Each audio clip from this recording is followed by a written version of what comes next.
हे भगवान, क्या घोर कलयुग आ गया है। दो दो बहुओं के होते हुए मुझे बर्तन धोना पड़ रहा है, और नहीं धोऊं तो क्या करूं। 9 बज गई है, लेकिन ये दोनों महारानियां अभी तक सोकर भी नहीं उठी हैं। अरे, इनको इतनी भी बुद्धि नहीं है कि घर की सुबह सुबह साफ सफाई करनी होती है। क्या करूं, क्या फायदा ऐसी दो बहुओं का। अरे पायल तो यहाँ सो रही है, फिर किचन में खुटपुट खुटपुट कौन कर रहा है? वो भी इतनी सुबह सुबह। बर्तन धोने जैसी आवाज आ रही है। पायल, ओ पायल, क्या है जी, क्यों सुबह सुबह नींद खराब कर रहे हो। सुनो ना, किचन से बर्तन धोने की आवाज आ रही है। कौन है किचन में? अरे राहुल, मम्मी जी होंगी ना। एक दो बर्तन रह गए थे रात के धोने के लिए, वही धो रही होंगी। क्या? पायल, तुम्हें शर्म नहीं आ रही है? क्या कह रही हो तुम? तुम यहाँ आराम से सो रही हो और मम्मी जी वहाँ बर्तन धो रही है। देखो राहुल, सुबह सुबह ना मेरा सर मत पकाना। मैं बहुत थकी हुई हूँ और मुझे बहुत तेज से नींद आ रही है। अगर तुमको इतनी तकलीफ हो रही है ना अपनी माँ को बर्तन धोते हुए, तो जाके खुद धो लो। क्यों, ऐसे तो हमेशा बोलते हो कि सास तुम्हारी मम्मी के जैसी है, तुम उसे अपनी माँ मानो। मेरी मम्मी तो हमेशा बर्तन धोती है और मैं हमेशा ही अपने घर में 9 बजे तक सोती हूँ। तो क्या गलत कर रही हूँ मैं। और अगर तुमसे नहीं देखा जा रहा है ना, तो तुम जाकर खुद धो लो। मैं नहीं उठने वाली और ना ही मैं बर्तन धोऊंगी। समझ में आया? और अब मुझे सोने देना। खबरदार जो मुझे एक बार भी आवाज लगाई तो। ये पायल को क्या हो गया है? पहले तो ऐसा कभी बिहेव नहीं करती थी। मम्मी, तुम बर्तन क्यों धो रही हो सुबह सुबह? पायल उठेगी तो धो लेगी ना? क्या धोलेगी? तूने तो अपनी बीवी को सर पे चढ़ा रखा है। अरे, किसके घर की बहू 9 बजे तक सोती है? क्या उसके लिए मैं घर में 12 बजे तक जूठे बर्तन रात के पड़े रहने दूं? घर में झाड़ू पोछा नहीं करूं? और तू तू तो बोल ही मत। तेरे मुंह में तो जबान ही नहीं है जो अपनी बीवी को सर पे बिठा लिया है तूने। दिन प्रतिदिन तेरी बीवी के नखरे बढ़ते ही जा रहे हैं। अच्छा मम्मी, आप गुस्सा मत करो, मैं बर्तन धो देता हूँ, आप जाओ आराम करो। क्या, तुझे जरा शर्म नहीं आ रही ना? बस यही दिन बाकी रह गया है कि इस घर के लड़के अब बर्तन धोएं और बहुएं 12 बजे तक महारानियों की तरह आराम करें। घोर कलयुग आ गया, घोर कलयुग। ऐसा कर बेटा, मैं जीते जी तो ये सब नहीं देख पाऊंगी। जब तक मैं जिंदा हूँ तब तक मैं ही धो देती हूँ। जब मर जाऊंगी ना, तब जो मर्जी करना, चाहे बर्तन धोना, चाहे खाना बनाना, चाहे अपनी बीवियों के पैर दबाना। बीवियों को बोलने की तो हिम्मत है नहीं तुझ में कि बोल दे कि जाके काम कर। चला बड़ा। अब जा यहाँ से। जब से छोटी बहू आई है इस घर में, तेरी बीवी के नखरे 7वें आसमान पर है। बोलो कुछ तो करती कुछ है। एक बात नहीं सुनती है किसी की। अरे माँ, क्यों बात का बतंगड़ बना रहे हो? आप जाओ ना आराम करो, मैं धो देता हूँ ना बर्तन। अच्छा राहुल जी, इस बार तो आप ज्यादा रुके भी नहीं। फिर भी मैंने आपका सारा सामान पैक कर दिया है। आप एक बार चेक कर लीजिएगा, कुछ छूट नहीं जाए। ठीक है पायल। अच्छा, ये तो बताकर चाहिए कि आप अगली बार कब आएंगे। मैं इंतजार करूंगी आपका। पता नहीं पायल, अगली बार आऊँगा भी या नहीं, कुछ कह नहीं सकता। क्या, ऐसा क्यों कह रहे हैं आप? ऐसा क्या हो गया है जो आप ऐसी कड़वी बातें बोल रहे हैं? पायल, सच ही तो कह रहा हूँ। अब वापस आने का मन ही नहीं है तो और क्या बोलूँ। पर क्यों मन नहीं है आपका? क्या अब आप मुझसे प्यार नहीं करते?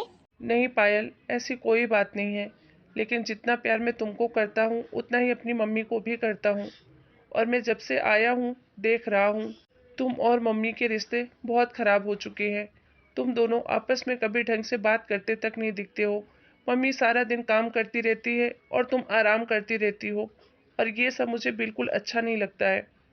वो तो घर में बात विवाद ना हो इसलिए मैंने कभी तुमको डांटा नहीं, और मुझे अच्छा नहीं लगता तुम्हें डांटना।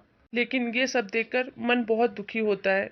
इसीलिए मैंने फैसला किया है कि अब मैं इस घर में आऊँगा ही नहीं। जो भी पैसे वगैरह होंगे वहीं से सेंड कर दिया करूँगा। तुम लोगों की मर्जी, चाहे जो करो। ना ही मैं देखूँगा और ना ही मुझे बुरा लगेगा। वाह राहुल जी, कितनी आसानी से कह दिया ना आपने। मेरा आराम करना आपको बहुत दिखता है, लेकिन माँ जी मेरे साथ कैसा बर्ताव करती हैं वो आपको दिखाई नहीं देता। कभी ढंग से मम्मी जी मेरे से बात तक नहीं करती हैं। और स्पेशली जब से छोटी बहू आई है, तब से तो माँ जी को सिर्फ अपनी छोटी बहू ही दिखाई देती है। जब देखो उसी के गुणगान करती रहती हैं। मैं कितना भी कर लूँ, उनको मेरी कोई कदर ही नहीं है, तो मैं भला क्यों करूँ? आप ही बताओ मुझे। पायल, तुम मम्मी को गलत समझ रही हो। छोटी बहू को आए अभी कुछ ज़्यादा समय नहीं हुआ है, इसलिए मम्मी उनकी बुराई भी नहीं करती और उनको ज़्यादा काम के लिए नहीं बोलती। क्योंकि वो अभी नई नई आई है, तो मम्मी भी यही सोचती है ना कि वो एक बार पहले घर में अच्छे से सेट हो जाए, फिर उसको भी मम्मी बोलेगी जैसा तुमको बोलती है। आप, इसमें कौन सी बड़ी बात हो गई है? और तुम अपनी तुलना छोटी बहू से क्यों करती हो? अरे क्यों नहीं करूं? घर में सारा दिन काम मैं करूं, सबकी देखभाल मैं करूं। आप ही बताओ, जब भी आप बाहर से सबके लिए कपड़े वगैरह लेकर आते हो, साड़ियाँ लेकर आते हो, सब लोग लेते हैं, लेकिन जैसे ही मुझे देते हो आप, मम्मी जी फट से मेरे हाथ से कपड़े छुड़ा लेती हैं और वही कपड़े कभी छोटी को दे देंगी, कभी ननद जी को दे देंगी या किसी और को दे देंगी, लेकिन कभी भी आपके लाए हुए कपड़े मुझे नहीं देती हैं। ऐसा क्यों? कभी आपने सोचा है? क्या मेरा मन नहीं करता कि मैं अपने पति की लाई हुई चीज़ें पहनूं या अच्छी अच्छी चीज़ें पहनूं? लेकिन नहीं, आपको ये सब कहाँ दिखेगा? आपको तो सिर्फ मेरी ही गलती दिखती है ना हर जगह। ऐसी बात नहीं है पायल कि मुझे सिर्फ तुम्हारी ही गलती दिखती है, लेकिन मैं माँ को भी नज़रअंदाज नहीं कर सकता। आखिर माँ है वो मेरी। माना कि माँ चार बातें तुम्हें ज़्यादा सुनाती है, पर इसका मतलब ये तो नहीं कि हम उसकी चिंता करना छोड़ दें, उनकी केयर करना छोड़ दें। पायल, बुढ़ापे में अक्सर होता है कि लोग थोड़ा ज़्यादा बोलने लगते हैं, भले बुरे की समझ नहीं होती है उनमें, थोड़ी कम समझ हो जाती है।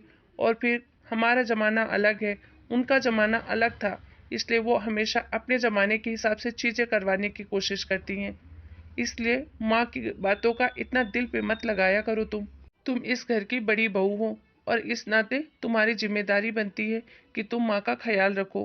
पापा तो पहले ही नहीं है इस दुनिया में, तो क्या हम माँ को ऐसे अकेले छोड़ दें? क्यों? छोटी बहू है ना, वो संभालेगी माँ जी को। तारीफ तो माँ जी उसी की करती हैं। देखो पायल, वो भी क्यों संभालेगी? उसे तो और मौका मिल जाएगा ना बोलने का कि जब तुम्हारी बहू ने ही तुम्हारा साथ छोड़ दिया तो मैं क्यों करूं? अब तुम बताओ कि ऐसे में माँ कहाँ जाएगी? कौन उसकी देखभाल करेगा? अच्छा तुम ही बताओ, क्या तुम्हारी मम्मी ने तुम्हें कभी नहीं डांटा? अगर तुम कुछ गलत काम करती थी तो तुम्हारी माँ तुम्हें नहीं समझाती थी? समझाती थी ना? तो क्या तुम उनसे भी ऐसे ही रूठ जाती थी, उनसे बात नहीं करती थी, उनको उल्टे सीधे जवाब देती थी, घर का काम करना बंद कर देती थी? नहीं ना? तो फिर ये भी तो तुम्हारी माँ ही है। माँ सिर्फ बोलने के लिए नहीं। अगर जिस दिन तुम अपनी माँ समझने लग जाओगी ना, तो उनकी पूरी बातें भी तुमको अच्छी लगने लग जाएंगी, जिससे तुम्हें तुम्हारी अपनी माँ की लगती हैं। और रही बात कपड़े और साड़ियों की, तो क्या रखा है इनमें? मैं अगली बार से तुम्हारे लिए 2-4 साड़ियाँ एक्स्ट्रा छुपा कर लाऊंगा, जो मैं मम्मी को बताऊंगा भी नहीं। ठीक है? जो तुम अपने पास ही रखना। मुझे कुछ नहीं पता राहुल, मुझे भी तुम्हारे साथ ले चलो, मुझे रहना ही नहीं है यहाँ पर। इस चिक चिक से मैं थक गई हूँ। नहीं पायल, तुम्हें बहुत गलत कर रही हो और मैं इसमें तुम्हारा साथ कभी नहीं दूंगा। मैं तुम्हें लेकर कहीं नहीं जाने वाला। और हाँ पायल, तुम ऐसा मत समझना कि मैं तुमको प्यार नहीं करता हूँ। मैं तुम्हें बहुत प्यार करता हूँ, लेकिन तुम्हारे गलत काम में मैं तुम्हारा साथ कभी नहीं दूंगा। मेरी माँ की जिम्मेदारी भी उतनी ही है जितनी कि तुम्हारी। तुम्हारी जिम्मेदारी निभाने के खातिर मैं माँ की जिम्मेदारी से मुंह नहीं मोड़ सकता। ठीक उसी तरह माँ की जिम्मेदारी के लिए मैं तुमसे भी मुंह नहीं मोड़ सकता। मेरी तुम दोनों बराबर की जिम्मेदारी हो और तुम दोनों की खुशी का ख्याल रखना मेरी बराबर की जिम्मेदारी है। तो आज के बाद कभी भी ये अपने ख्याल भी मत लाना कि मैं मम्मी से अलग हो जाऊंगा या तुमको मैं मम्मी से दूर ले जाऊंगा। देखो पायल, तुम चाहो या ना चाहो, अगर तुम्हें मेरे साथ रहना है तो मेरी माँ का देखभाल तो करना ही पड़ेगा। भले तुम मेरी देखभाल ना करो, मुझे चलेगा, मैं अपने सारे काम खुद कर सकता हूँ और मैं कर भी लूंगा, लेकिन माँ के लिए मैं ये सब बिल्कुल बर्दाश्त नहीं करूंगा पायल। मत भूलो पायल, कल को तुम भी बूढ़ी होगी और अगर तुम्हारे बेटे बहू तुम्हारे साथ ऐसा करेंगे तो तुम्हें कैसा लगेगा? आप सही कह रहे हैं जी, मैं कुछ ज़्यादा ही गलत तरीके से सोचने लग गई थी, लेकिन आपने मेरी आंखें खोल दी और मुझे आप पर गर्व है कि आप एक अच्छे पति होने के साथ साथ एक अच्छे बेटे भी हैं, जो अपनी जिम्मेदारी बखूबी समझते हैं। हेलो दोस्तों, मेरी बीवी को तो मैंने समझा दिया।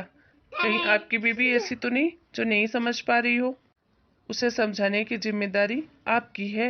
और अगर आप मेरी इस कहानी से सहमत हैं तो आप मुझे कमेंट करके ज़रूर बताएं, ताकि मैं आप लोगों के लिए और अच्छी अच्छी स्टोरी लाता रहूं, जिससे आपको इंटरटेनमेंट के साथ साथ कुछ सीखने को भी मिले।